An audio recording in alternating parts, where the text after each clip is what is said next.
حضرت ابن عمر راوی ہیں کہ رسول کریم صلی اللہ علیہ وسلم نے فرمایا، ذکر اللہ کے بغیر زیادہ کلام نہ کرو، کیونکہ ذکر اللہ کے بغیر کلام کی کثرت دل کی سختی کا باعث ہے۔ اور یاد رکھو کہ آدمیوں میں اللہ سے دور سب سے وہ شخص ہے جس کا دل سخت ہو۔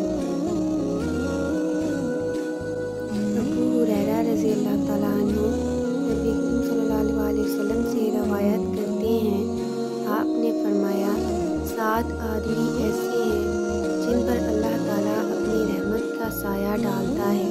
ان میں سے ایک شخص وہ ہے جو اللہ تعالیٰ کا ذکر کرے تو اس کی آنکھوں سے آنسو جاری ہو جائے۔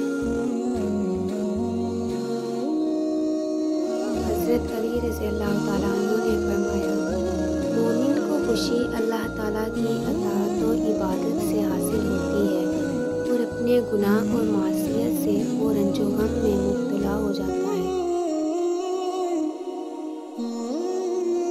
اس انسان پر بھروسہ کرو جو تمہاری 3 باتیں جان سکے، مسکراہٹ کے پیچھے دکھ، غصے کے پیچھے پیار اور چپ رہنے کے پیچھے وجہ۔ کسی کو ذلیل کرنے سے پہلے خود ذلیل ہونے کے لیے تیار رہیں، کیونکہ اللہ کا ترازو صرف انصاف تولتا ہے۔ حضرت علی رضی اللہ تعالیٰ عنہ نے فرمایا، جو چیز تم حاصل نہیں کر سکتے اس کے لیے اپنے آپ کو پریشانی میں مت ڈالو۔